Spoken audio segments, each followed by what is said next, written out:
చింతకాయల విజయ్ తెలుగుదేశం పార్టీలో young leader. అలాగే చాలా యాక్టివ్‌గా పార్టీని ముందుకు తీసుకెళ్తారు. పైగా అయ్యన్న పాత్రుడు గారి కుమారుడు. ఆయనకి రాజ్యసభ సీట్ ఇచ్చారు. అందులో తప్పేమి లేదు. కాకపోతే దాని మీద కొన్ని ట్రోల్స్ నడుస్తున్నాయి. మెగా కుటుంబాన్ని వ్యతిరేకించే వాళ్ళకే ఇస్తారా? ఒకప్పుడు చిరంజీవి గారి మీద ఆయన చేసిన ట్రోల్స్, ఆయన మాట్లాడిన మాటలు ఇవన్నీ కూడా ఇప్పుడు ట్రోల్ చేస్తున్నారు.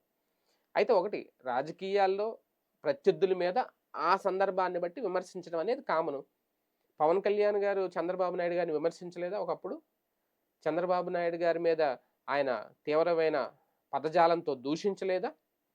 తర్వాత కలిసిపోయారిప్పుడు. ఇప్పుడు ఆయనే దైవం అంటున్నారు. ఆయన విజనరీ లీడర్ అంటున్నారు.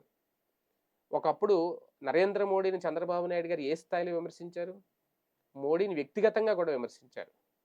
అసలు మోడీకి అడ్రెస్ ఏదని కూడా అడిగారు. అసలు ఎవరు మోడీ అని అడిగారు ఒక ఇంగ్లీష్ ఛానల్ ఇంటర్వ్యూలో. అలాగని చెప్పి ఇప్పుడు మోడీతో కలవలేదా? కూటమితో కలిసి వెళ్ళట్లేదా? రాజకీయాల్లో ఇవన్నీ కామన్. అందుకే అంటారు రాజకీయాల్లో శాశ్వత శత్రువులు ఉండరు, శాశ్వత మిత్రులు ఉండరు. ఈ ట్రోల్స్ ఎవరు చేస్తున్నట్టు అంటే ఇంకా వాళ్ళకే తెలియాలి. ఇక్కడ మళ్ళీ ఎందుకంటే ఎవరు అభిమానులు చేస్తున్నారు, ఏ పార్టీ అభిమానులు చేస్తున్నారు, కూటమిలో ఉన్న మిగిలిన పార్టీ వాళ్ళు చేస్తున్నారా, లేదంటే బయట ఉన్న ప్రత్యర్థులు చేస్తున్నారా, ప్రతిపక్షం వాళ్ళు చేస్తున్నారా అనేది కామన్. కాకపోతే అందరూ అదే దారి. రాజకీయం అంటేనే అంతే. కాకపోతే మంచి నిర్ణయమే తీసుకుంది తెలుగుదేశం పార్టీ అనేది చాలామంది సీనియర్ విశ్లేషకులు చెబుతున్న మాట. ఎందుకంటే ఒక కొత్త తరానికి ఆహ్వానం పలకాలి పెద్దల సభలోకి. ఖచ్చితంగా అయ్యన్న పాత్రుడు కుమారుడుగా ఆయన నెక్స్ట్ తరం కాబట్టి ఆయన్ని తీసుకొచ్చి పెద్దల సభలో పెట్టారు రాజ్యసభలో. మంచిదే. అంటే దీన్ని బట్టి ఏంటి యంగ్‌స్టర్స్‌కి కూడా అవకాశాలు ఇవ్వబోతోంది కూటమి, తెలుగుదేశం పార్టీ.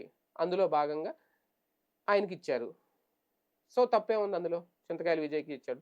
దాని మీద అనవసర రాద్ధాంతం చేతిలో సోషల్ మీడియా ఉంది కదా అని ఇష్టం వచ్చిన ప్రకటనలు. ఇవన్నీ అయితే ఇప్పుడైతే అనవసరం.